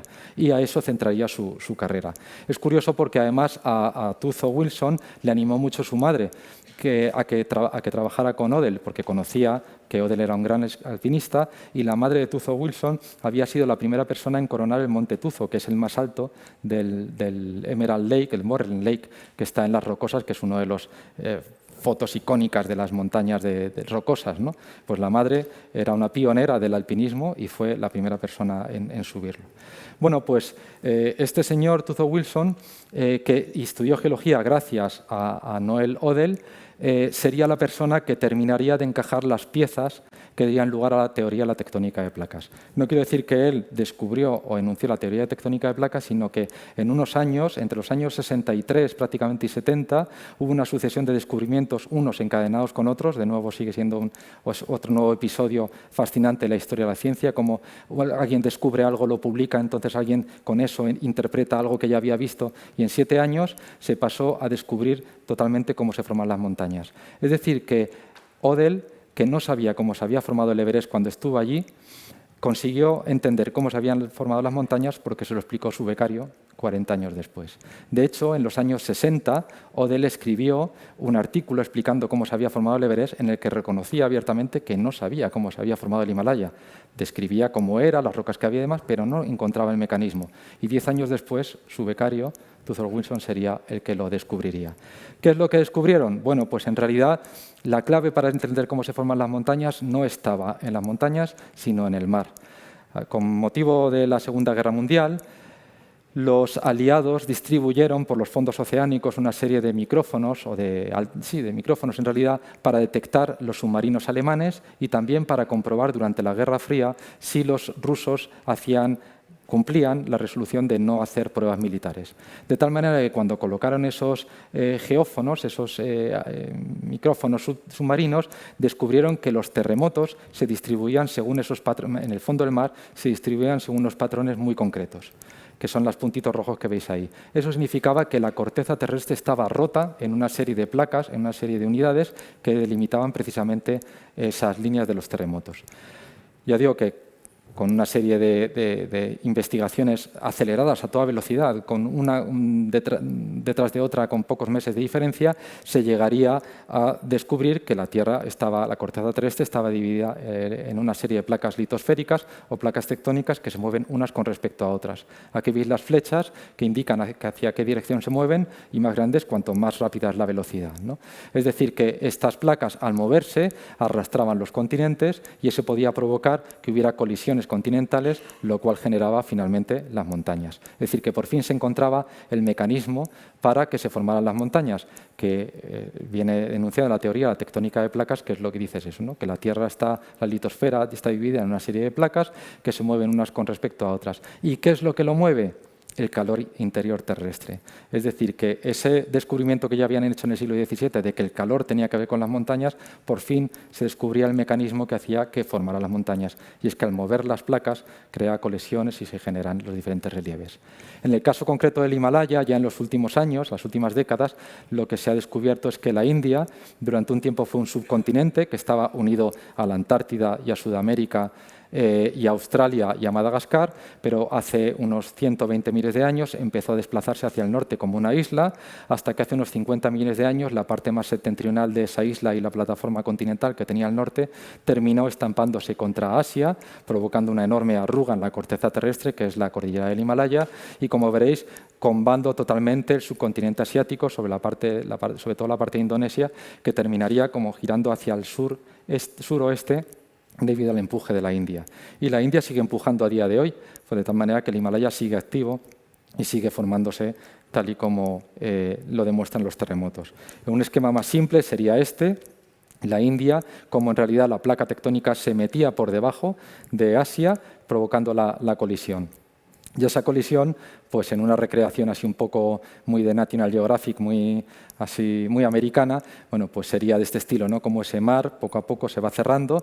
¿Qué es lo que ocurre? Que los sedimentos que había en ese fondo del mar, al producirse el cierre, son plegados y son elevados. Y eso es lo que justifica que en la cumbre del Everest, que en el techo del mundo, haya fósiles de organismos marinos, porque ese fondo del mar que había entre la India y Asia quedó pinzado y al producirse la elevación, esa gran arruga justo dio la casualidad de que se quedarían en la posición más elevada del mundo, es decir, que, como digo, el techo del mundo tiene rocas con fósiles marinos, que yo creo que es el mejor ejemplo de que vivimos en un planeta dinámico, algo que ya había descubierto Saussure, pero que no sabía justificar cómo. Bueno, pues para acabar, al final, ¿qué es lo que no sabía Mallory que sabemos hoy en día? Bueno, pues todo lo que os he ido contando, pero sobre todo que para entender cómo se forman las montañas ha sido necesario conocer cómo funciona el interior terrestre, y es algo a lo que solamente hemos tenido acceso en las últimas pocas décadas. Y generalmente se dice que entonces el proceso de las montañas es un proceso en 4 dimensiones. Las 2 dimensiones, las 3 dimensiones las entendemos, pero la 4ª dimensión sería el tiempo, porque hacen falta decenas de millones de años, pero también la 3ª dimensión no solamente es hacia la superficie, sino también hacia el subsuelo. Para entender cómo se forman las montañas es necesario entender cómo funciona el interior terrestre y asumir que la disipación de ese calor terrestre es la que provoca el movimiento de las placas tectónicas y que es a su vez la que genera la formación de las montañas. Así que nada, esto ya me lo invento yo, pero yo creo que, no sé si a Mallory, que iba a lo que iba, como es lógico, pero yo estoy convencido de que a su maestro o a su compañero Odell le habría encantado entender o conocer que precisamente cómo se forman las montañas y que el techo del mundo, el lugar que tanto ansiaba coronar, tenía fósiles y que quizá, si llegó a la cumbre, cogió muestras para bajar, pero que no han sido encontradas y que no sabremos si llegó o no allí. Bueno, pues esto es lo que os quería contar. Muchas gracias.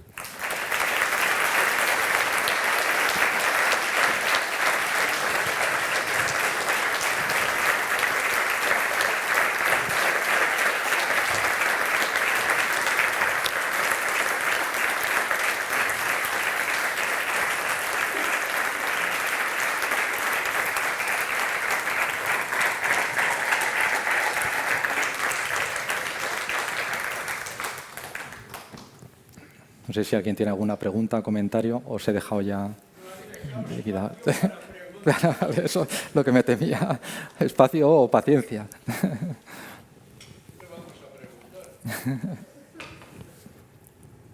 Sí. No me salen las palabras. Estoy impresionado por el pedazo de conferencia que nos acabas de regalar. Muchas gracias. Gracias a ti. ¿Tú crees que Irving y Mallory pisaron la cumbre del Everest? Bueno, todo esto es especulación, pero tengo un argumento a favor y uno en contra.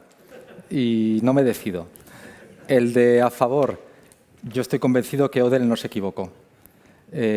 Odell dijo que les había visto por encima del segundo escalón. Y todo el mundo al que le preguntas, y no lo he hecho yo, pero lo han hecho gente que ha trabajado sobre el tema, a todo el alpinista experto al que le han preguntado si estaban por encima del segundo escalón con ese horario, con ese ritmo, ¿crees que llegaban a la cumbre? Y todo el mundo te dice, seguro. Si no estaban por debajo del segundo escalón, todo el mundo piensa que no fueron capaces de superarlo. Ese es el punto, ¿dónde estaban? Si por encima del segundo escalón o del primero. El último en verles fue Odell. Y él siempre dijo que les había visto por encima del segundo escalón. Yo creo que Odell no se equivocó porque si hubo alguien que dedicó horas a mirar esa arista y a intentar entender qué había ahí, era Odell, porque era el geólogo. No porque fuera ni más listo ni más observador que los demás, sino porque para él eso era importante. Y Mallory tenía una misión, y Irving, pero sobre todo Mallory, que era la persona que seguro iba a hacer el intento de cumbre, y era bajar una muestra de la cumbre. Igual que los astronautas del Apolo 11 tenían como misión llegar a la Luna, pero recoger muestras de la superficie lunar. Sin muestras de la superficie lunar no se volvían. Mallory tenía clavado en el cerebro que tenía que recoger muestras. De hecho, Hillary y Tenzing, cuando subieron en el año 53, hicieron la primera extensión confirmada, bajaron muestras de la cumbre, e incluso unos días antes, cuando dos de sus compañeros no llegaron a la cumbre, pero subieron hasta la cumbre sur, también bajaron rocas de la cumbre. Y no es porque se les ocurriera, es porque tenían unas instrucciones precisas de llega a la cumbre y coge una roca, como sea, pequeña, grande, pero baja una muestra. Entonces, por un lado, yo creo que Odell no se equivocó y que, por lo tanto, sí que estaban por encima del segundo escalón, porque es que él pasó seguro horas mirando esa arista, con lo cual debieron llegar a la cumbre, pero cuando descubrieron el cadáver de Mallory no había ninguna roca. Y siempre se habla de la cámara y demás, pero si Mallory hubiera llegado a la cumbre, yo estoy convencido de que una piedrecita llevaba en la ropa. Estoy convencido. No sé si de la cumbre o de unos pocos metros antes, unos pocos metros a la subida o a la bajada, pero estoy convencido porque, de hecho, es que en sus escritos pone para los médicos es interesante cómo responde nuestra fisiología. Para los geólogos, una roca en la cumbre y para mí, el alcanzar el punto más alto. O sea, que lo tenía ahí clavado. Que la recogió Irving, del que no se ha encontrado el cadáver, puede ser, pero yo estoy convencido que habría cogido una cada uno seguro. Ahora, esto entra dentro de la especulación y de lo que a mí se me ha ocurrido, vamos, pero...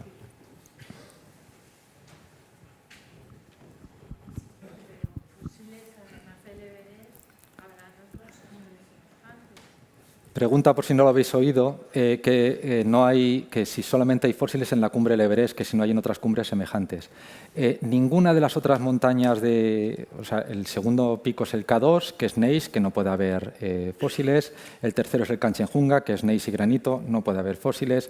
El cuarto es el Lhotse, que es una roca muy parecida al Everest, pero un nivel un poco inferior porque es un poco más bajita, es metamórfica, no puede tener fósiles. El quinto es el Makalu, es granito, no puede haber fósiles. El sexto es el Cho'ollu, podría haber, pero es poco probable. El séptimo es el Dhaulagiri, ahí sí podría haber. y en el octavo, que es el Manaslu, es granito. Es decir, que en realidad en muy pocas rocas, o sea, en muy pocas cumbres puede haber fósiles. Ahora, que nadie se imagine que llega un alpinista a la cumbre del Everest y se encuentra allí un fósil ahí de un trilobites o un dinosaurio. Son fósiles microscópicos que solamente se ven cuando coges una muestra, la llevas a un laboratorio, haces una lámina y con microscopio los ves. No hay duda de que son fósiles y interpretan que se formaron en un ambiente, en un mar tropical lleno de vida, bien iluminado, lleno de biodiversidad marina, como podría ser el Caribe actual. Pero es absolutamente anormal que justo el techo del mundo sea la única de estas grandes montañas, por lo menos las 5 o 6 primeras, que pueda tener fósiles. Sí, hola, soy tú. Hola. Oye, gracias por tu didáctica conferencia, magnífico. Te quería hacer, hiciste un comentario sobre el Everest que ha salido a la prensa esta última semana, que está creciendo creo que 1 milímetro por año, con lo que en 100 años tendrá 1 metro más. En fin, bueno. Pero aparte de eso, la razón que daban, o la que yo leí, era que hay un barranco cercano, no sé si a 18 kilómetros, que se está erosionando muy fuerte y que eso hace que suba el Everest. ¿Qué opinas tú de esa teoría que he leído? Bueno, no sé si... Sí, he tenido oportunidad de leer el artículo porque me lo mandaron hace tiempo para que le diera la opinión. La idea es bastante ingeniosa y lo que viene a decir, antes lo he contado, es que las montañas tienen raíces y está ese ajuste isostático en el cual, al tener mucho peso, comba la corteza terrestre. Lo que vienen a decir es que cerca del Everest y entre el Everest, el Lhotse y el Makalu, o sea que les afecta a los tres por igual, hay un río que iba originalmente norte-sur, pero era un río pequeño, el río Arun, hasta que se encontró con este oeste y lo capturó, es decir, que se juntaron. ¿Qué provocó? Que un río con relativamente poco caudal de repente se juntara con muchísimo caudal de agua, algo absolutamente anormal. Y eso excavó una de las gargantas más profundas del mundo. Al quitarle peso a la corteza terrestre, porque hemos excavado un cañón, ese tablero que tenemos combado por el peso de la montaña se eleva un poquito, porque tiene menos peso, de tal manera que la montaña se eleva.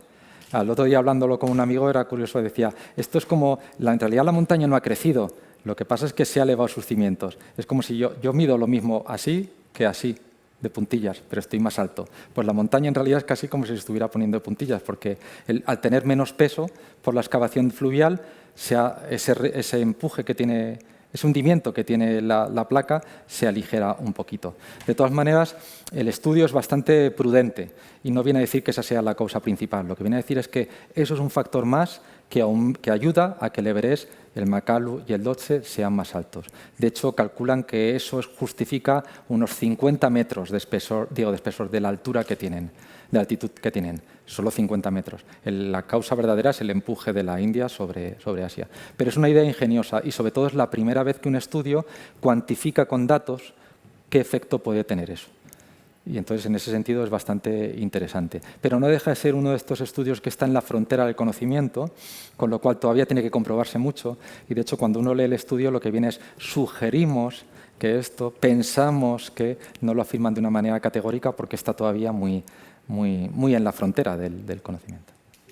¿Qué opinas de la aparición del fósil de una estrella de mar en el Valle de Ordesa? Sí, pregunta qué opino de la aparición de un fósil de estrella de mar que ha aparecido en Ordesa esta semana, sí, ¿cómo se llama? En el cañón de Añisclo ha aparecido. Es precioso, no sé si habéis tenido oportunidad de verlo en la prensa, es una auténtica estrella de mar actual, pero es pequeñita, es de más o menos así, de este tamaño. Bueno, el Valle de Ordesa tiene una serie sedimentaria con unas calizas que se formaron también en un mar tropical, en un momento muy cálido además, y albergan gran cantidad de fósiles. De hecho, a lo mejor es que no nos damos cuenta, pero si tú escalas el Tozal de Mayo, cada agarre que estés cogiendo tiene fósiles, porque es que es espectacular. Ahora, son fósiles poco vistosos al final, bueno, son unos pequeños caparoncillos pequeños, ¿no? Pero en este caso está esta estrella de mar, pero ya se descubrió allí, que es también increíble, un cráneo de cocodrilo que está conservado perfectamente muy cerca, en el barranco de la Pardina, que es perfectamente del Eoceno unos 40 millones de años. Es decir, que el Valle de Ordesa, aparte del paisaje maravilloso que tiene y de la estructura tectónica que ha hecho que hace unos meses, hace un mes y medio, fue incluido entre los lugares de interés geológico de relevancia mundial, que de momento hay seleccionados 200, uno de ellos es el Valle de Ordesa, pero van a seguir apareciendo más. Lo que pasa es que, bueno, pues que hace falta tiempo y dinero para dedicar a esa investigación. Pero este fósil ha sido encontrado por un agente forestal, bueno, medioambiental, que iba por allí, y el cráneo de cocodrilo que se encontró hace como 15 o 20 años fue un excursionista. Es decir, que muchos de estos descubrimientos se hacen gracias a que hay gente que se esparce por la montaña y va realizando observaciones. Y por suerte hay la conciencia para dárselo a los científicos en vez de decir me lo quedo yo, que en tu casa para qué quieres una estrella de mar fósil. No vale para nada. Sí. Hola, Sito. ¿Se sabe en qué dirección se está moviendo el continente antártico actualmente? ¿Y en cuánto tiempo podría posicionarse en una localización diferente al círculo polar antártico? No sé si... O sea, no me sé el dato, pero al final los movimientos de los continentes son unos pocos centímetros al año. Pero lo que sí que es verdad es que nosotros estamos acostumbrados a un planeta con dos polos, uno en el norte y otro en el sur. En el norte no hay continente, pero hay un casquete polar, y en el sur sí que hay un continente con un casquete polar, con en algunos sitios 3, incluso 4 kilómetros de espesor de hielo. Pero esto no ha sido siempre así a lo largo de la historia de la Tierra. Ha habido muchos millones de años, casi más, en los que no ha habido ningún continente en posición polar y no ha existido casquete polar.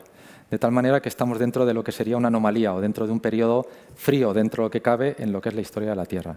Lo cual no tiene nada que ver con el cambio climático. O sea, que una cosa es que estemos en un periodo relativamente frío y otra cosa es que el hombre esté influyendo o no en la temperatura actual.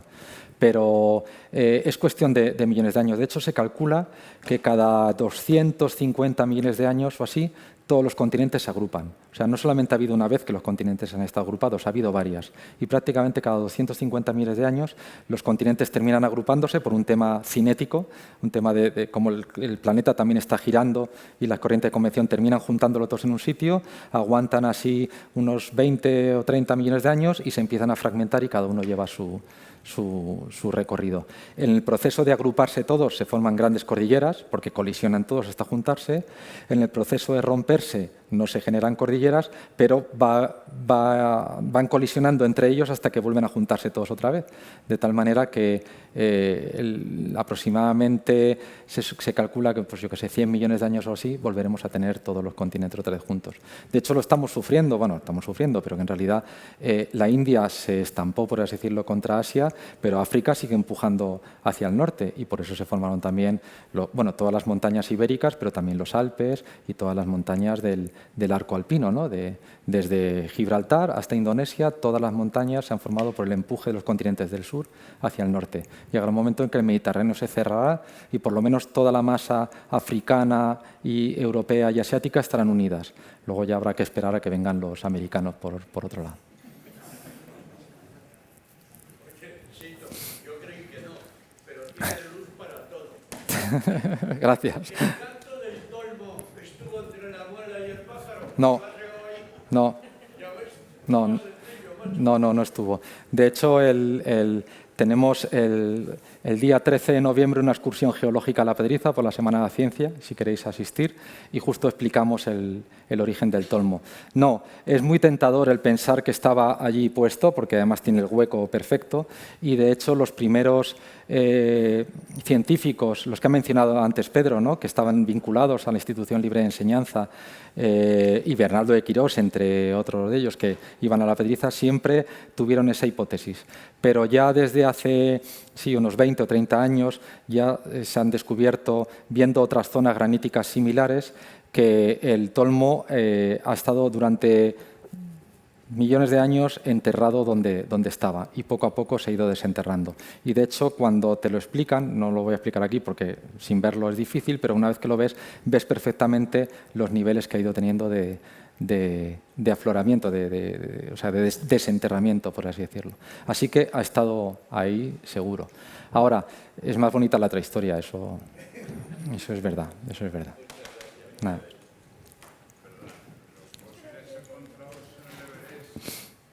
dicho que son microscópicos, ¿de qué era son? Son del Ordovícico, es decir, me pregunta por si no habéis oído por la edad de los fósiles del Everest. Son del Ordovícico, tienen unos 450 millones de años aproximadamente. Son restos de trilobites, esquirlas, porque era una zona recifal, de tal manera que el oleaje era duro, entonces no se conservaba un organismo completo, porque el oleaje terminaba rompiendo y desmembrando el resto. Y también, sobre todo, son crinoideos, que son lirios de mar, que son, bueno, pues eso, como unos lirios, pero marinos, que el lirio es blando, no queda fosilizado, pero su engarce en la roca sí, como si fuera prácticamente coral. Hemos visto fósiles de esos muy bonitos en el Dhaulagiri, en una roca a la que solíamos ir a entrenar, y estaba llena precisamente de esos engarces de crinoideos. Entonces, no hay duda de qué edad son y de qué ambiente. Es una pena porque de esa misma edad tenemos muchas rocas en España. Por ejemplo, toda la cuarcita que da la Sierra de Alto Rey, por ejemplo, aquí en Guadalajara, o Despeñaperros, o el Salto del Gitano en Monfragüe, o Cabañeros, todas esas son de la misma edad y se formaron en un contexto similar, pero geográficamente muy diferente. De tal manera que nosotros, en aquel momento, bueno, nosotros, las rocas que hoy vemos en la península ibérica, estaban muy cerca del Polo Sur, con lo cual la fauna que tienen es de seres fríos, que vivían en un mar muy gélido, incluso hay evidencias de icebergs y todo, y en cambio las rocas que aparecen en el cumbre del Everest estaban en una latitud tropical, con lo cual corresponde a un tipo de organismos totalmente diferentes. Pero en España tenemos fósiles de casi todas las eras, ¿no? Sí, sí, y de esa edad tenemos muchos, pero de organismos que vivían en un contexto marino también, porque no existía la vida en tierra firme, pero totalmente diferente. Nosotros en un ambiente, ya digo, polar, y ellos de un ambiente tropical, con lo cual no podemos extrapolar o decir, tenemos la misma roca que en la cumbre del Everest. Tenemos rocas formadas en la misma época que las del Everest, pero en un ambiente diferente. Gracias.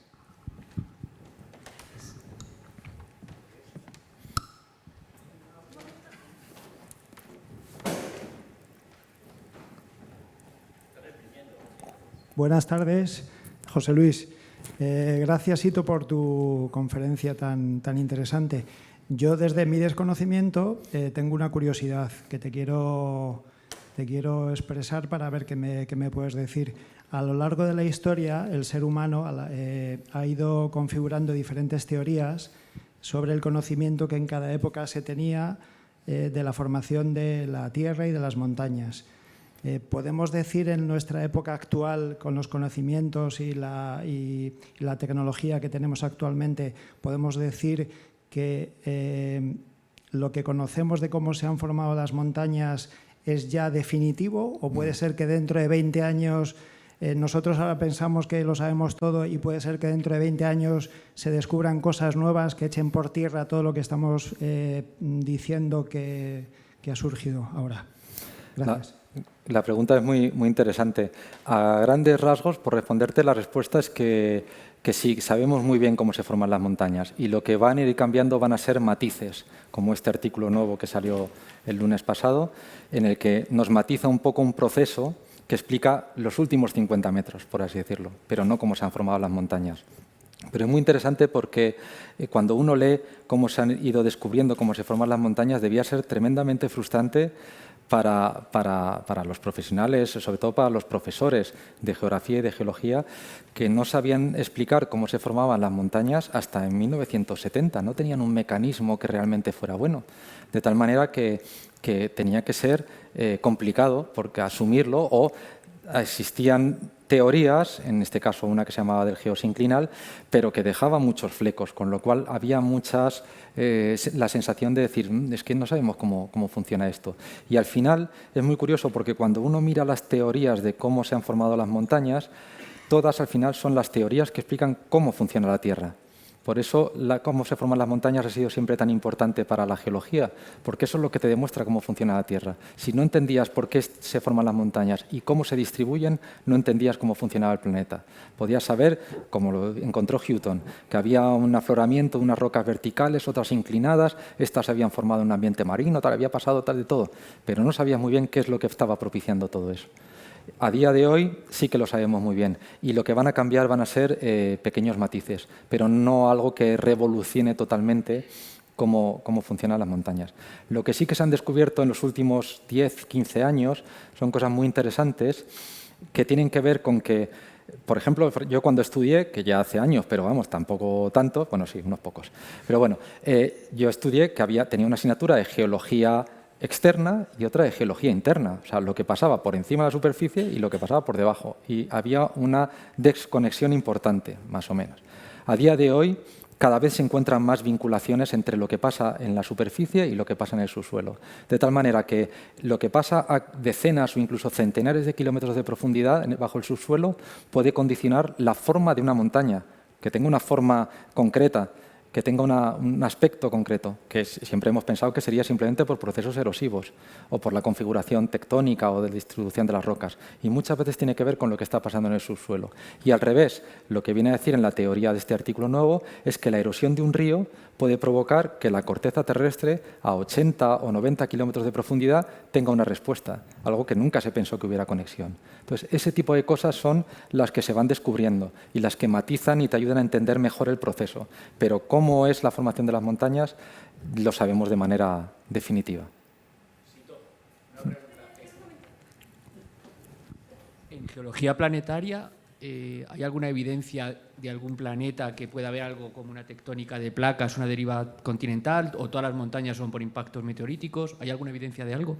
Bueno, la montaña más grande del sistema solar está en Marte. Ay, no me sale el nombre. El Monte Olimpo, efectivamente, que tiene, no sé si son 20.000 metros de altitud o algo así, es brutal. Hay unas infografías por ahí de la superficie, o sea, de cómo es el Everest y cómo es el Monte Olimpo, y es de juguete, absolutamente. En los planetas donde no haya tectónica de placas, no puede estar formándose montañas, porque este es el motor y esto es lo que lo condiciona. Ahora, puede haber planetas en los que hubo tectónica de placas y que, por lo que sea, se ha desactivado y que entonces sí que tengan montañas de aquella época. Pero sobre todo, casi todas las montañas del sistema solar, que se sepa a ciencia cierta, son por un tema volcánico o un tema de impacto meteorítico, más que por una tectónica de placas bien desarrollada como hay en la Tierra. De nuevo, parece que la Tierra está en la posición exacta, no solamente para que pueda haber vida, sino para que pueda haber tectónica de placas. Y además es que están muy implicadas. Es que posiblemente si no hubiera habido tectónica de placas no habría vida en la Tierra, porque condicionan totalmente cómo ha sido la evolución y cómo ha sido la distribución de las especies a lo largo de y la evolución de los seres vivos hacia especies más complejas. Así que eso es una cosa, por ejemplo, también que se descubrió hace no mucho, y es que el movimiento de los continentes no solamente crea montañas, sino que al final crea y diversifica la vida, lo cual conecta de una manera muy interesante vida, tierra, lo más frágil que hay sobre la superficie terrestre, que es la vida, y lo más duro que hay en el interior terrestre, que es el inmenso calor que hay a 6.000 kilómetros de profundidad. Bueno, buenas tardes y gracias por la charla. Y una pregunta vuelta a la Tierra. Yo puedo ir a Ordesa y buscar piedras. ¿Tengo que excavar toneladas de arena para encontrar un fósil o están a simple vista? ¿Es pura casualidad o es un trabajo planificado buscar esos nuevos fósiles? Este que ha aparecido, dices, el de... La estrella o el... Ha sido casualidad. Ha sido casualidad, porque hay que dar con el afloramiento concreto que tiene que estar. No todas las formaciones geológicas de Ordesa tienen el mismo potencial para tener fósiles, porque algunas se formaron, ya digo, incluso bueno, no lo he dicho de otro sitio, pero a veces se formaron en una zona marina, pero con un gran oleaje, de tal manera que eso no conserva ningún resto de ser vivo, ni de nada, porque es como si estuvieras en medio de una trituradora o de una lavadora, todo lo rompería, cualquier resto orgánico que llegara allí, pero hay otras que sí que se formaron en ambientes muy, muy propicios. Y de hecho, la cumbre de Monte Perdido no, pero un poquito antes sí que hay bastantes fósiles de tamaño milimétrico, pero la cumbre del cilindro de Marboré, por ejemplo, sí, si llegas arriba y pones un poco de atención, ves, pero claro, tienes que creerte que esos son fósiles al fin y al cabo, porque son como unas puntitas negras que hay, pero está absolutamente lleno. De hecho, Como lentejas, efectivamente. En algunos casos negras y en otros casos blancas. De hecho, en Ordesa da la casualidad de que un nivel que está lleno de fósiles es un nivel blandito a nivel de erosión, que es el que provoca, por ejemplo, la faja de las flores, que es un nivel que está colgado a 1000 metros sobre el valle, que es un nivel más blando y por el que se puede caminar, y es justo la canal donde está la escupidera, lo que sube a Monte Perdido, está hecho justo en esa misma formación geológica. Y como es más blanda, pues por ahí se ha podido hacer el camino que sube hacia la cumbre por esa pedrera que es un poco infernal, la parte final, pero es justo esa parte la que está llena de fósiles. Ahora ya si quieres encontrar un cocodrilo o una estrella de mar o un erizo potente, pues es mucho más complicado. Eso requiere muchas horas de vuelo, mucho instinto geológico o suerte. Y desde luego mirar. Parece que no, pero es que hay veces que no vamos mirando a lo que hay, ¿no? Y hay gente que de repente dice, anda, mira aquí lo que he encontrado.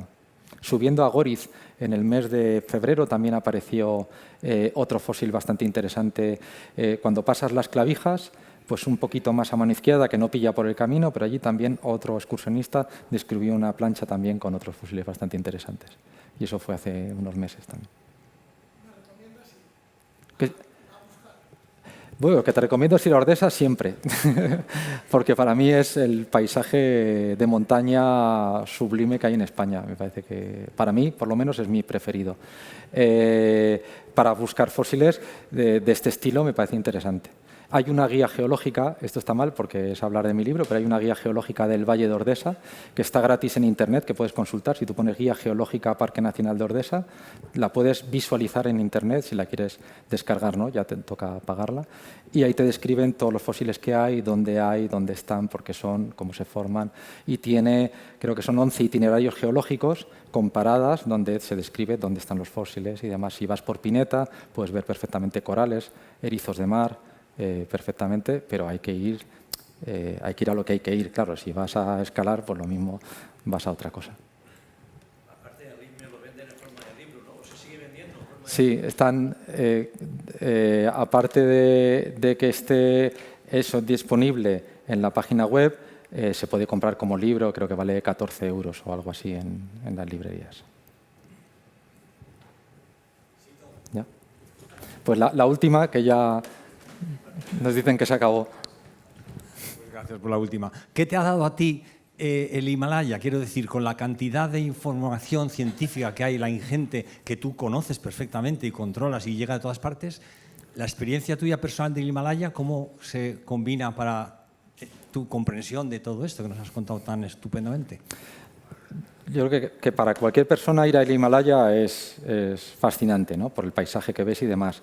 Si tienes unos conocimientos geográficos, geológicos, yo creo que le puedes sacar o exprimir un poco más, pero igual que una persona que sepa historia del arte y va a la Capilla Sixtina, va a sacar más jugo el que saco yo, que me voy a quedar allí maravillado con lo que estoy viendo, pero no sé interpretarlo del todo, a no ser que tenga ahí la guía que me voy leyendo y aún así no sea lo mismo. Es decir, que siempre sacas un poco más, pero no significa que sea tampoco algo... bueno, que para mí ha sido desde luego muy importante. Yo además no trabajo en temas de geología de formación de montañas.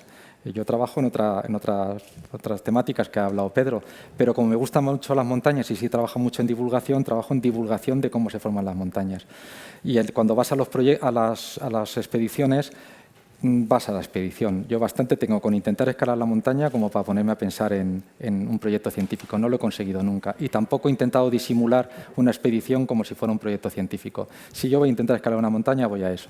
Ahora, hago observaciones geológicas, me fijo pues porque me gusta, porque me llama la atención. Pero yo nunca he publicado un artículo como el de Nature de esta semana que aporte algo vital para el conocimiento de las montañas, pero sí que me nutro de la información que voy leyendo para intentar entenderlo porque me gusta, porque además lo puedo ver en persona y porque lo que me gusta es intentar traducirlo en la medida de mis posibilidades al público general para que lo entienda. Y sobre todo, siempre mi afán por divulgar la geología no ha sido que la gente sepa geología, que a mí eso me da igual, sino que gracias a que entiendan algún proceso geológico o entiendan en este caso cómo se forman las montañas, valoren más esos paisajes y tengan una actitud positiva para su conservación. O sea, mi objetivo, yo utilizo la divulgación como herramienta para impulsar la conservación de los paisajes de montaña, que son los que me gustan más a mí. Está, muy bien. Bueno, pues ya nos han dicho que acabemos. Gracias.